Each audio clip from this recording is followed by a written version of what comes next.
Bạn có biết, lòng bàn tay chính là kết sắt vũ trụ, nơi ẩn giấu toàn bộ bí mật phú quý, tài lộc và vận khí của một đời người. Nhân tướng học cổ xưa tiết lộ 5 dấu hiệu siêu hiếm, chỉ có khoảng 0,5% dân số trên thế giới, tức là chưa đến 1 trong 200 người, sở hữu những dấu hiệu này. Và nếu bạn có dù chỉ một dấu hiệu, chúc mừng, bạn chính là người được chọn để đổi đời trong vòng 1 đến 2 năm tới. Video hôm nay, mật mã mệnh số sẽ đưa bạn đi qua từng dấu hiệu một cách cực kỳ chi tiết. Tôi muốn bạn dừng lại, giơ tay lên và kiểm tra ngay trong lúc xem. Vì đây không chỉ là kiến thức, đây là cơ hội đổi đời mà bạn không thể bỏ lỡ. Hãy để lại bình luận sau khi bạn đếm được bao nhiêu dấu hiệu nhé. Hãy kiểm tra ngay cùng tôi. Trước khi đi vào từng dấu hiệu, tôi cần hướng dẫn bạn cách kiểm tra đúng theo chuẩn nhân tướng học cổ điển. Bởi vì nếu nhìn sai tay, sai vị trí, bạn sẽ bỏ lỡ những thông tin cực kỳ quan trọng. Bạn cần chuẩn bị một chiếc đèn pin nhỏ hoặc dùng đèn flash điện thoại, một chiếc gương để quan sát rõ hơn và chụp ảnh zoom lòng bàn tay lại để xem chi tiết. Về quy tắc bàn tay chủ đạo, nam giới xem tay phải là bàn tay chính thể hiện vận mệnh thực tại, còn nữ giới xem tay trái. Tuy nhiên, để chính xác nhất, bạn nên kiểm tra cả hai bàn tay vì mỗi tay mang thông điệp khác nhau. Hãy giữ tay thật sạch, mở bàn tay ra tự nhiên và thả lỏng các ngón tay, đừng căng cứng. Trong lòng bàn tay có 3 đường chính mà bạn cần nhận biết, đường đời là đường nằm ngang ở giữa lòng bàn tay, đường chí là đường nằm ngang phía trên và đường mệnh là đường dọc chạy từ giữa lòng bàn tay lên phía trên. 3 đường này là nền tảng để xác định tất cả 5 dấu hiệu tài lộc sắp được tiết lộ. Dấu hiệu số 1, Vân Nguyên Bảo, thỏi vàng thu ngân khố. Dấu hiệu đầu tiên được đặt tên là Vân Nguyên Bảo, dịch nôm na là hình thỏi vàng thu về kho bạc. Đây được xem là dấu hiệu quý hiếm bậc nhất trong toàn bộ hệ thống nhân tướng học Á Đông về tài lộc. Để nhận diện dấu hiệu này, bạn nhìn vào trung tâm lòng bàn tay. Nếu 3 đường chính là đường đời, đường chí và đường mệnh tạo thành một hình thang cân khép kín hoàn chỉnh ở giữa lòng bàn tay, không bị đứt quãng, không bị cắt ngang, đó chính là Vân Nguyên Bảo. Hình dạng này trông rất giống một thỏi vàng được đặt gọn giữa lòng bàn tay. Người có Vân Nguyên Bảo được trời phú cho khả năng tích lũy tài sản vượt trội. Tiền kiếm được không chỉ giữ lại được mà còn tự sinh lời, như vàng đẻ ra vàng. Đây là người có hậu vận siêu giàu, tức là dù thuở trẻ có thể vất vả, nhưng về già tài sản sẽ tích lũy đến mức đáng kinh ngạc. Người ta hay ví những nhân vật như Jack Ma, người sáng lập Alibaba, sở hữu những đặc điểm tay tương tự, với hình dạng lòng bàn tay khép kín ở trung tâm và các đường chỉ rõ nét không bị gián đoạn. Điều thú vị là dấu hiệu này kích hoạt ở những thời điểm khác nhau tùy giới tính. Với nam giới, vận tài lộc từ Vân Nguyên Bảo thường bắt đầu bùng nổ sau tuổi 35, khi kinh nghiệm và vốn liếng đã đủ chín mùi. Với nữ giới, vận này thường được kích hoạt mạnh mẽ hơn sau khi có gia đình ổn định, vì theo quan niệm cổ nhân, hôn nhân là cầu nối để năng lượng tài lộc của phụ nữ được giải phóng hoàn toàn. Dấu hiệu số 2, đường Thái Dương song hành, hào quang phú quý. Đường Thái Dương song hành, hay còn gọi là hào quang phú quý. Dấu hiệu này không chỉ nói về tiền bạc, mà còn nói về danh tiếng đi kèm với tiền bạc, một sự kết hợp mà nhân tướng học xem là cực kỳ cát tường. Cách nhận biết, bạn nhìn xuống dưới ngón áp út của bàn tay, tức là ngón thứ tư tính từ ngón cái. Nếu bạn thấy hai đường thẳng song song chạy dọc xuống từ ngón đó, rõ nét và không bị cắt đứt, đó chính là đường Thái Dương song hành. Một đường thôi thì đã tốt rồi, nhưng hai đường song song mới là dấu hiệu của bậc đại phú. Người sở hữu đường này có khả năng thu hút cả danh tiếng lẫn tài chính một cách bất ngờ. Tiền đến từ những nguồn không ngờ tới, từ những cơ hội xuất hiện đột ngột và biến họ thành người nổi tiếng hoặc giàu có chỉ trong một thời gian ngắn. Người ta so sánh những đặc điểm chỉ tay tương tự với các nhân vật như Elon Musk, với những đường chỉ song song rõ nét ở vùng Thái Dương, biểu thị cho việc danh tiếng và tài sản cùng đến một lúc theo những cách cực kỳ bất ngờ.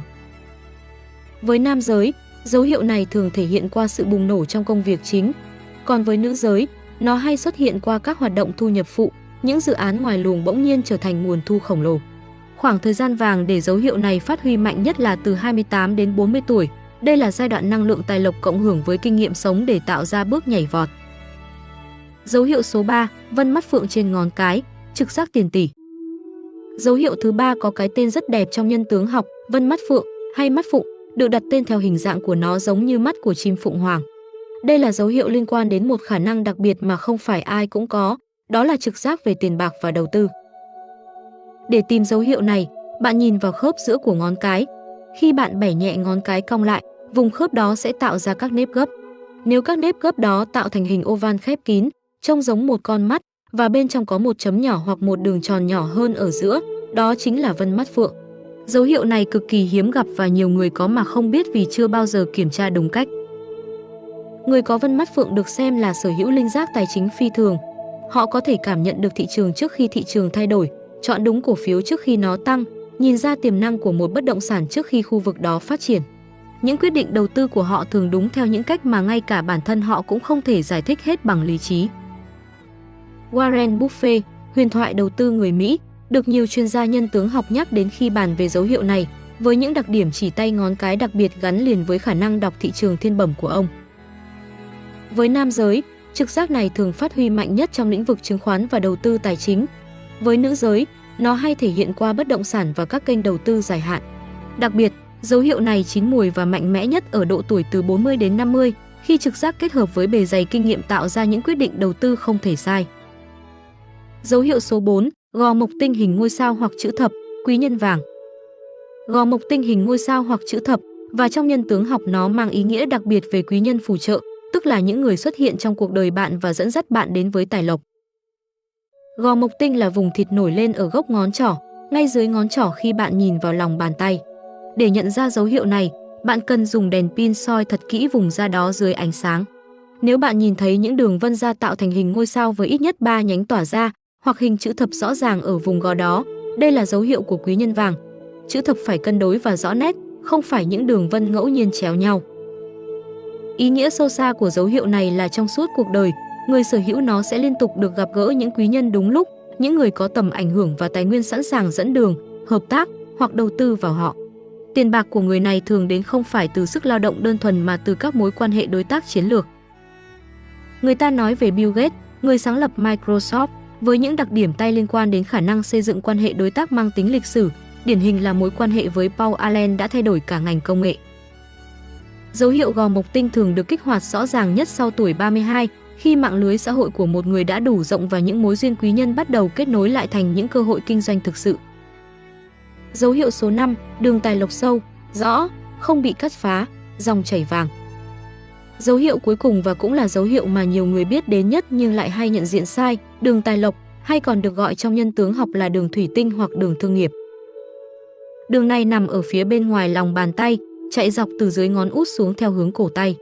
Điều quan trọng nhất để đánh giá đường này không phải là nó có hay không, mà là chất lượng của nó.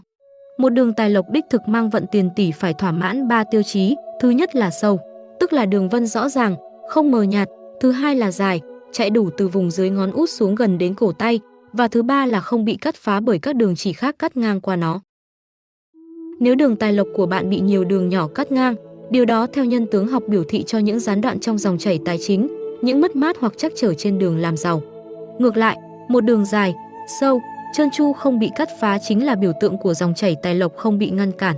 Tiền vào nhiều hơn tiền ra, hợp đồng lớn liên tục được ký kết, lợi nhuận tích lũy theo từng năm một cách bền vững. Người có đường tài lộc như vậy thường không giàu nhanh một lúc rồi hết, mà giàu đều đặn, bền vững và ngày càng giàu hơn theo thời gian như một dòng sông không bao giờ cạn. Đây là kiểu tài lộc mà cổ nhân đánh giá cao nhất vì nó mang tính trường tồn qua nhiều thế hệ.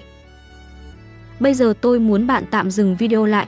Hãy nhìn vào lòng bàn tay của mình và đếm xem bạn có bao nhiêu trong 5 dấu hiệu vừa được giới thiệu. Nếu bạn có từ 0 đến 1 dấu hiệu, đừng lo lắng, bạn đang ở trạng thái tiềm năng và phần sau của video sẽ chỉ cho bạn cách kích hoạt vận tài lộc ngay cả khi chỉ tay chưa rõ. Nếu bạn có 2 đến 3 dấu hiệu, phú quý đang đến rất gần với bạn và bạn cần lưu ý kỹ các mẹo kích hoạt mà tôi sắp chia sẻ.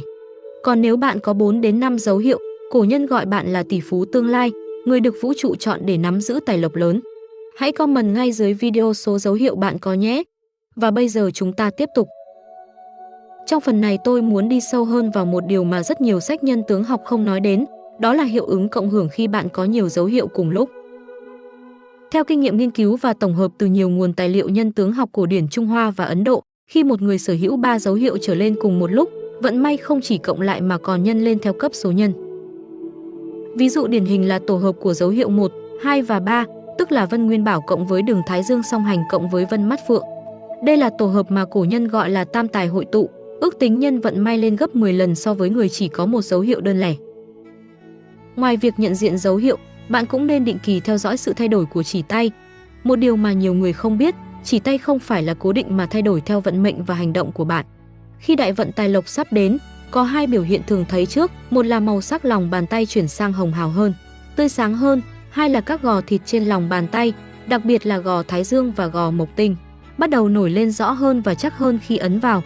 Những thay đổi này thường xảy ra trong vòng 3 đến 6 tháng trước khi cơ hội lớn xuất hiện. Tôi khuyến nghị bạn chụp ảnh lòng bàn tay mỗi 3 tháng một lần để theo dõi sự thay đổi này. Bây giờ đến phần được rất nhiều người chờ đợi nhất, làm thế nào để kích hoạt vận tài lộc, dù bạn có hay không có những dấu hiệu trên chỉ tay. Dân gian và phong thủy cổ truyền có 5 phương pháp được truyền lại qua nhiều thế hệ. Mẹo thứ nhất là nghi thức xoa tay buổi sáng. Mỗi buổi sáng sau khi thức dậy, trước khi làm bất cứ điều gì khác, hãy chà xoa hai lòng bàn tay vào nhau 108 lần liên tục. Con số 108 không phải ngẫu nhiên, đây là con số thiêng liêng trong nhiều truyền thống tâm linh Á Đông, biểu trưng cho sự hoàn chỉnh và viên mãn. Trong lúc xoa tay, bạn có thể nhẩm hoặc đọc nhỏ câu niệm tài lộc đến, bình an đến. Hành động này theo dân gian có tác dụng đánh thức các huyệt đạo trên lòng bàn tay, kích hoạt dòng khí năng lượng tài lộc từ bàn tay tỏa ra khắp cơ thể và thu hút cơ hội tài chính. Mẹo thứ hai là ngâm tay với muối hồng và chanh. Mỗi tối trước khi ngủ, pha một bát nước ấm với một thìa cà phê muối hồng Himalaya và vài giọt nước cốt chanh tươi. Ngâm hai lòng bàn tay trong hỗn hợp này khoảng 10 phút. Theo quan niệm dân gian, muối hồng có khả năng thanh tẩy những năng lượng tiêu cực bám vào bàn tay trong suốt một ngày giao tiếp và làm việc, trong khi nước cốt chanh mang tính thanh lọc và khai mở. Thực hiện đều đặn trong 21 ngày liên tiếp để thấy sự khác biệt. Mẹo thứ ba là massage gò thái dương hàng ngày. Gò thái dương là vùng thịt nổi dưới ngón áp út, chính là vùng gắn liền với đường thái dương song hành mà chúng ta đã nói đến. Mỗi ngày, dùng ngón tay cái của tay kia massage vùng này theo chuyển động tròn khoảng 5 phút. Áp lực vừa phải, không quá mạnh. Theo phong thủy huyệt đạo, hành động này kích thích trực tiếp điểm năng lượng liên quan đến danh tiếng và tài lộc bất ngờ trên lòng bàn tay. Mẹo thứ tư đến từ sự giao thoa giữa dân gian và luật hấp dẫn phương Tây. Hãy lấy một tờ giấy trắng và viết tay, không phải đánh máy, một mục tiêu tài chính cụ thể của bạn trong vòng 1 đến 2 năm tới. Viết thật cụ thể, ví dụ như tôi đạt được 1 tỷ đồng tài sản tích lũy vào tháng 12 năm 2026. Gấp tờ giấy lại và đặt dưới gối khi ngủ trong 7 ngày liên tiếp. Theo dân gian, thời điểm trước khi ngủ là lúc tiềm thức hoạt động mạnh nhất và dễ tiếp nhận những ý định mạnh mẽ nhất. Luật hấp dẫn cũng khẳng định rằng ý định được viết tay có rung động mạnh hơn nhiều so với ý định chỉ nghĩ trong đầu. Mẹo thứ 5 là thực phẩm kích hoạt năng lượng bàn tay. Theo y học cổ truyền và dân gian Á Đông, gừng và nghệ là hai loại gia vị không chỉ tốt cho sức khỏe mà còn có tác dụng tăng cường lưu thông khí huyết đến các đầu ngón tay và lòng bàn tay. Khi khí huyết lưu thông tốt, các đường chỉ tay sẽ dần trở nên rõ nét hơn và năng lượng tài lộc tự nhiên được khai thông.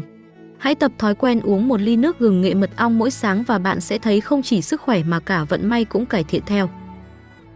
Bên cạnh các mẹo thực hành, phong thủy cổ truyền còn ghi chép lại những vật phẩm đặc biệt có khả năng cộng hưởng với năng lượng tài lộc từ chỉ tay. Dưới đây là 5 vật phẩm mà tôi đã nghiên cứu và tổng hợp từ nhiều nguồn tài liệu phong thủy Trung Hoa và Việt Nam. Vật phẩm đầu tiên là nhẫn thạch anh vàng, đeo trên ngón giữa. Trong phong thủy, ngón giữa là ngón tay của Saturn, biểu trưng cho sự bền vững và tích lũy.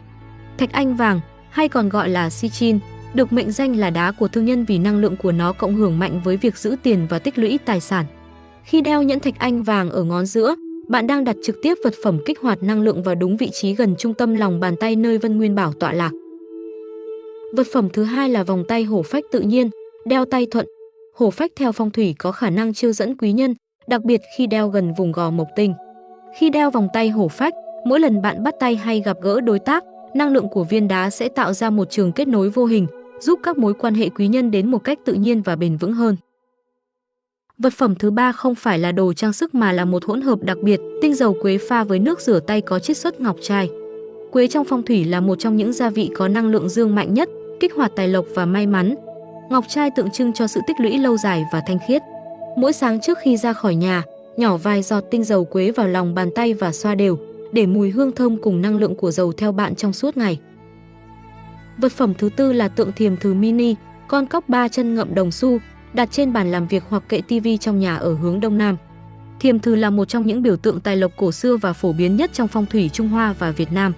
Hướng đông nam là hướng của mộc, hành tương sinh với tài lộc và thịnh vượng. Khi đặt thiềm thử ở đúng hướng này, bạn đang tạo ra một điểm neo năng lượng tài lộc trong không gian sống của mình. Vật phẩm thứ 5 là mặt dây chuyền có hình chỉ tay vàng dập nổi, biểu tượng của Vân Nguyên Bảo. Khi đeo vật phẩm này gần tim, theo tâm lý học hành vi và phong thủy tâm thức, bạn đang liên tục nhắc nhở tiềm thức của mình về sự phú quý và tài lộc, từ đó thu hút những cơ hội và quyết định đúng đắn hơn trong cuộc sống. Các sản phẩm tôi đề cập trong phần này đều có đường link để bạn tham khảo ở phần mô tả bên dưới. Lý thuyết và phong thủy là một chuyện, nhưng điều làm tôi tin tưởng nhất vào sức mạnh của những dấu hiệu này chính là những câu chuyện có thật từ người thật. Câu chuyện thứ nhất là về anh Hùng, 38 tuổi, sống tại thành phố Hồ Chí Minh. Năm 2022, anh còn là một tài xế công nghệ, thu nhập tháng không đủ nuôi gia đình. Trong một lần tình cờ xem video về nhân tướng học, anh phát hiện ra mình có hai dấu hiệu là đường Thái Dương song hành và gò mộc tinh hình ngôi sao. Anh bắt đầu thực hành đều đặn mẹo xoa tay 108 lần mỗi sáng và massage gò mộc tinh hàng ngày. Sau 8 tháng, anh tình cờ gặp được một người bạn cũ đang tìm kiếm đồng sáng lập cho startup giao nhận thực phẩm. Đây chính xác là loại quý nhân mà gò mộc tinh hứa hẹn. Đến đầu năm 2025, startup của anh đã đạt định giá hơn 100 tỷ đồng. Anh Hùng nói rằng anh không tin chỉ tay quyết định tất cả, nhưng những thực hành phong thủy đã giúp anh tập trung tâm trí và mở lòng đón nhận cơ hội đúng lúc. Câu chuyện thứ hai là về chị Mai, người con gái của đất biển Nha Trang. Năm 2023, chị đang làm kế toán cho một công ty du lịch nhỏ, thu nhập ổn định nhưng không có gì đặc biệt. Chị có combo 3 dấu hiệu là Vân Nguyên Bảo, Vân Mắt Phượng và đường tài lộc rõ nét. Chị bắt đầu đeo nhẫn thạch anh vàng và thực hành ngâm tay mỗi tối. Đến giữa năm 2025, chị trúng một gói thầu cung cấp dịch vụ logistics cho một tập đoàn Hàn Quốc đầu tư vào Khánh Hòa, hợp đồng trị giá nhiều tỷ đồng và hoàn toàn thay đổi cuộc sống của chị. Chị Mai chia sẻ rằng điều thay đổi nhiều nhất ở chị không phải là chỉ tay mà là thái độ. Chị bắt đầu tin tưởng hơn vào trực giác của mình khi đàm phán, và đó là điều tạo ra sự khác biệt. Và đây là điều tôi muốn nhấn mạnh nhất trong toàn bộ video này, đức năng thắng số. Cổ nhân có câu nhất tướng, nhì vận, tam phong thủy, tứ tích âm đức, ngũ độc thư. Chỉ tay và phong thủy chỉ là 2 trong 5 yếu tố quyết định vận mệnh. Và yếu tố thứ tư, tích âm đức, làm việc thiện, giúp đỡ người khác, đôi khi lại mạnh mẽ hơn cả chỉ tay. Có những trường hợp được ghi chép lại trong nhân tướng học rằng người làm nhiều việc thiện nguyện liên tục trong 6 tháng có thể thấy chỉ tay của mình thay đổi rõ rệt. Các đường chỉ trở nên đậm hơn, sâu hơn và những dấu hiệu tài lộc dần hình thành nơi trước đó không có. Đây không phải mê tín mà là quy luật nhân quả mà nhiều thế hệ tổ tiên chúng ta đã quan sát và ghi chép lại. Trước khi kết thúc, tôi có một điều quan trọng cần nói thẳng với bạn. Toàn bộ nội dung trong video này được xây dựng dựa trên kho tàng nhân tướng học cổ điển Á Đông, một ngành học đã có hàng ngàn năm lịch sử và được truyền thừa qua nhiều thế hệ. Tuy nhiên, đây là nội dung mang tính chiêm nghiệm và tham khảo, không phải một phán quyết tuyệt đối về số phận của bạn. Chúng tôi không khuyến khích mê tín hay thụ động chờ đợi vận may mà không hành động.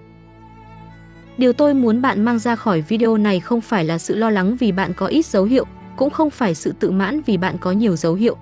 Điều tôi muốn bạn mang ra là một thái độ, hãy tin vào tiềm năng của bản thân, hãy chú ý hơn đến những cơ hội xung quanh mình và hãy hành động với sự tự tin rằng bạn xứng đáng với sự thịnh vượng. Chỉ tay là cánh cửa, nhưng chính bạn mới là người bước qua cánh cửa đó. Không ai có thể bước thay bạn và không cánh cửa nào có thể giữ chân bạn nếu bạn quyết tâm tiến bước. Như cổ nhân đã dạy, mệnh do thiên định, vận do nhân tạo. Vận mệnh có thể do trời sắp đặt, nhưng vận hành cuộc sống là do chính bạn tạo ra từng ngày. Nếu video này có ích cho bạn, hãy để lại một bình luận bên dưới. Bạn có bao nhiêu dấu hiệu và bạn sẽ dùng vật phẩm nào, cách nào để kích hoạt tài lộc? Điều này không chỉ giúp tôi hiểu hơn về khán giả của mình, mà theo phong thủy ngôn từ, khi bạn nói ra ý định của mình, bạn đang gửi ý định đó vào không gian và thu hút thực tại tương ứng. Hãy nhấn like nếu video này mang lại giá trị cho bạn và đăng ký kênh Mật mã Mệnh số để không bỏ lỡ những video phong thủy, nhân tướng học và trí tuệ Á Đông sắp tới. Chúc bạn và gia đình luôn dồi dào tài lộc, bình an và hạnh phúc. Cảm ơn các bạn đã lắng nghe và hẹn gặp lại bạn trong video tiếp theo.